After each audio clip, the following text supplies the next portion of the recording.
തോപ്രാംകുടിയിലെ ഉത്സവത്തിനിടെയുണ്ടായ സംഘർഷവുമായി ബന്ധപ്പെട്ട police കസ്റ്റഡിയിലെടുത്തവരുടെ arrest രേഖപ്പെടുത്തി 8 പ്രതികളെയും സംഭവസ്ഥലത്തെത്തിച്ച് തെളിവെടുപ്പ് നടത്തി.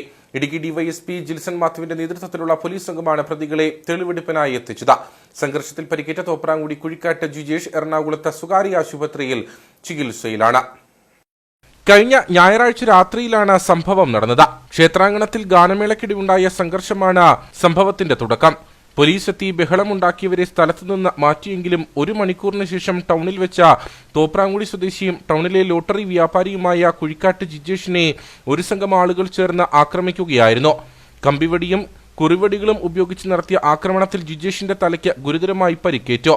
ആക്രമണത്തിന്റെ CCTV ദൃശ്യങ്ങളും പുറത്തു വന്നിട്ടുണ്ട്.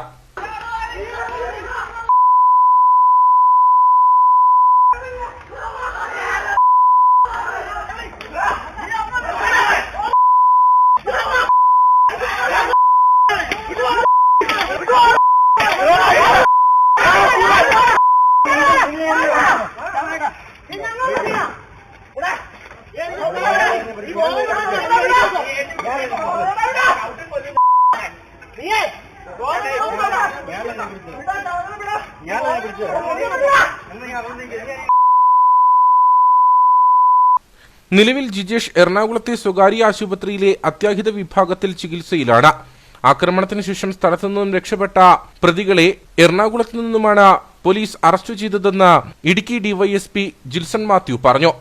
ഇത് 11-ാം തീയതി ഇവിടെ തോപ്രാംകുടി മഹാദേവ ക്ഷേത്രത്തിൽ നടന്ന ഉത്സവം, അതിൽ ഗാനമേള ഉണ്ടായിരുന്നു. അതുമായിട്ട് ബന്ധപ്പെട്ട് ഉണ്ടായൊരു അടിപിടിയാണ്. അതിലൊരു വിജേഷ് എന്ന് പറയുന്ന ആളെ രാത്രി ഒരു 10 കൂടി 9ഓളം പ്രതികൾ ചേർന്ന് ക്രൂരമായി മർദ്ദിച്ച് സംഭവമാണ്. അതിലിപ്പോൾ നമ്മൾ 307, അതായത് പുതിയ BNS 109 പ്രകാരം കേസെടുത്തിട്ടുണ്ട്. റൈറ്റിംഗ് സെക്ഷനിലായിട്ട് കേസെടുത്തിട്ടുണ്ട്. പ്രതികളെ 8 പേരെ CID SIയുടെ നേതൃത്വത്തിൽ അറസ്റ്റ് ചെയ്തിട്ടുണ്ട്.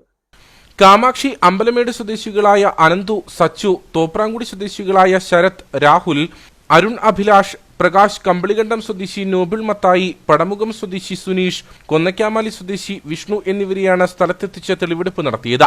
വധശ്രമം ഉൾപ്പെടെയുള്ള വകുപ്പുകൾ ചുമത്തിയാണ് പ്രതികൾക്കെതിരെ കേസെടുത്തിട്ടുള്ളത്. കേസിൽ മറ്റു കൂട്ടുപ്രതികൾ ഉണ്ടോ എന്നും പോലീസ് അന്വേഷിച്ചു വരികയാണ്.